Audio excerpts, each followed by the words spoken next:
Alors, je voudrais maintenant qu'on écoute Nathalie Debry, donc vous êtes médecin du travail. On va parler de santé un peu. Au service interentreprise de Rennes depuis 1998. Vous vous êtes intéressé à la prévention des RPS, des risques psychosociaux et sur les questions du suicide en lien avec le travail. Et vous avez accompagné une PME dont vous allez nous parler. C'est une PME qui a connu une situation de crise dont plusieurs salariés ont été hospitalisés en milieu psychiatrique.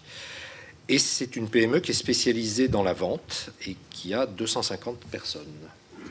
Voilà. Même punition, même motif, un petit peu moins de 10 minutes, si vous arrivez. Je vais vous présenter... Vous vous approchez un poil du micro. Je vais vous présenter mon expérience professionnelle.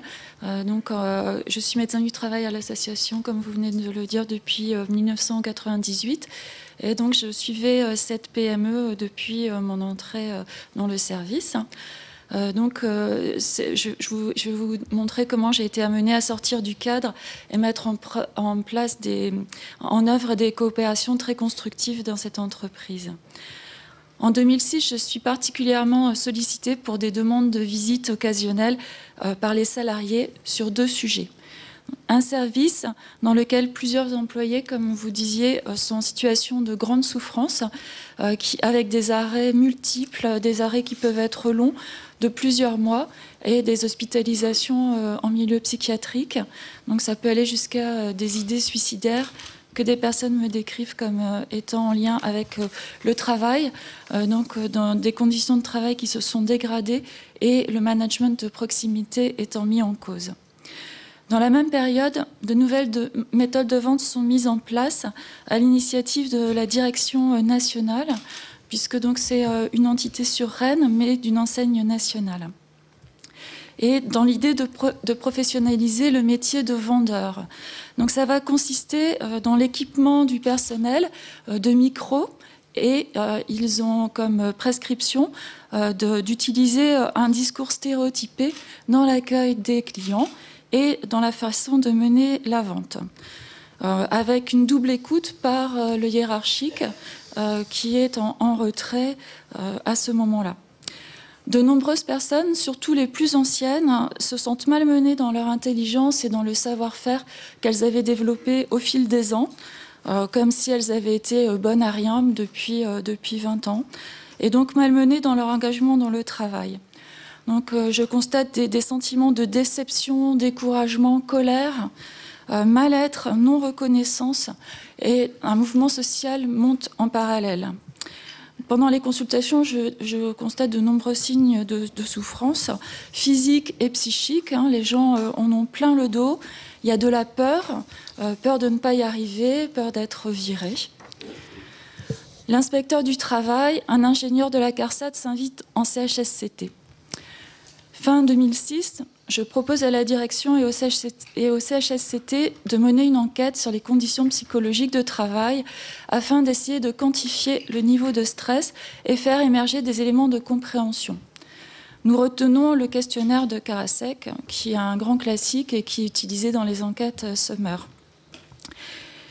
Étant donné la périodicité biannuelle des visites, l'enquête est menée sur 2007-2008. Je réalise vite les limites de cet outil et sors des cases pour m'en servir comme une base de discussion au sujet du travail pendant la consultation. Donc je fais une analyse globale de l'entreprise et par secteur. Les résultats sont présentés au CHSCT et jugés suffisamment probants par la direction. Ils montrent une évolution préoccupante des situations de souffrance avec focus particulier sur un secteur. L'entreprise décide de s'engager dans la prévention. 2 projets sont menés en parallèle. Donc, un groupe de pilotage est constitué qui comprend le directeur financier qui a aussi la double casquette de DRH, un ingénieur conseil de la CARSAT, donc une ergonome de notre service qui est dans la salle, et moi-même. Et un intervenant extérieur qui est psychologue du travail et psychologue clinicien accompagne le service le plus en difficulté. Il réalise des entretiens individuels et collectifs pour passer d'une individualisation des conflits que l'on liait à une manager pour faire une analyse centrée sur le travail et qui va découvrir bien d'autres choses. Donc il mène cela sur 2008-2009. Et parallèlement, donc, nous faisons une seconde intervention, Bénédicte et moi-même. Nous proposons de mener une réflexion sur l'organisation du travail et les outils, au sens large, utilisés pour que chacun puisse réaliser son travail dans les meilleures conditions, dans un double objectif de protection de la santé et d'efficacité du travail. Donc, comment la psychologue du travail donc, et moi-même faisons une présentation à la direction et aux managers des concepts de santé mentale au travail. Et donc, nous partons sur un développement des théories, notamment de psychodynamique du travail. Donc, on va leur parler du rapport entre le stress, pouvoir d'agir et travail. On va leur exposer des clés de prévention et les enjeux pour la santé au travail dans la performance de l'entreprise. Donc on va leur parler du concept de reconnaissance, de jugement d'utilité, de beauté. Et à notre surprise, en tout cas à la mienne, ça parle vraiment tout de suite à l'employeur qui se retrouve dans ce qu'on lui dit. Un groupe de travail est constitué, composé à la fois de membres du CE, du CHSCT, de managers, des représentants de chaque secteur du magasin, sur la base du volontariat. Donc, Madame Pichard mène à la fois des entretiens individuels sur à peu près la moitié du personnel et anime des groupes de travail. En même temps, elle fait des observations longues du travail dans les différents secteurs du magasin, et ce qui permet de constituer une synthèse qui est présentée au comité de pilotage, puis analysée lors des restitutions au groupe et travaillée lors de différentes réunions.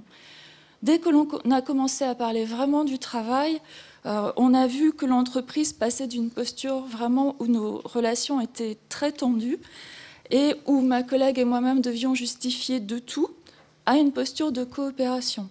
Nous sommes sortis de la posture de soigner des gens à celle de soigner le travail et de celle d'expert à celle de conseiller. Des décisions très concrètes d'amélioration des conditions de travail ont été prises, donc très vite pour le service où les gens étaient en grande souffrance, et puis selon un calendrier pour le reste du magasin. L'entreprise s'engageant donc sur tout ce qui était réalisable sur des délais très courts, et puis dans d'autres domaines, donc sur des délais qui pouvaient aller donc jusqu'à 2 ans.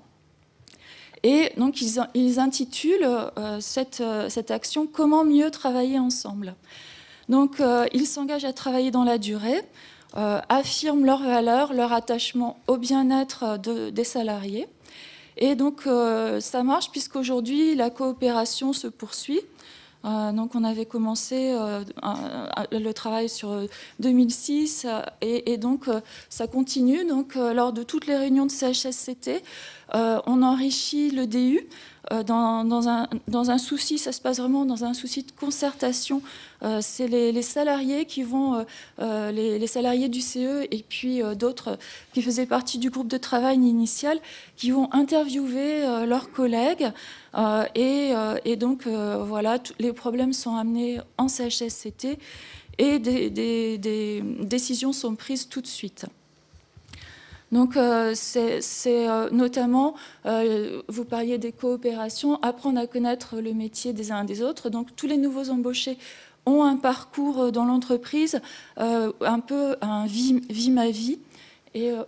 Et donc, voilà, il y a des réunions qui sont organisées entre les managers et leurs équipes. Donc, c'est maintenant institué, ça fait partie de leur mode de management. Les managers ont été aussi formés parce que pour beaucoup, elles étaient issues du terrain, mais n'avaient jamais eu de formation. On est allé aussi sur l'ergonomie, les outils de travail, enfin voilà, beaucoup de choses. Et il y a un vrai partenariat entre l'employeur et nous. Donc pour vous dire que ça marche, puisque les employeurs aiment bien mesurer les choses, en 2007-2008, lorsque j'avais fait le questionnaire de Karasek, 52% des salariés s'étaient situés à un niveau de stress supérieur ou égal à 6, sur une échelle qui va de 1, 0 stress, à 10, un stress insoutenable. En 2014, c'était 14,5% des salariés qui étaient à un niveau de stress supérieur ou égal à 6. Je n'ai pas encore analysé les chiffres de 2015 parce que nos échelles ont été jugées donc, tout à fait valables sur le plan scientifique au niveau du service. On est nombreux à les utiliser. Et donc, on travaille en partenariat avec l'Observatoire régional de santé Bretagne. Et donc, ça demande un petit peu de temps. Donc, je n'ai pas sorti les chiffres de 2015, mais ça devrait être pareil. Et l'entreprise me dit être performante, avoir gagné donc, beaucoup sur ce terrain-là, alors qu'elle est dans un secteur d'activité vraiment très concurrencé. Elle me dit bien s'en sortir par rapport à ses concurrents. Voilà. Merci.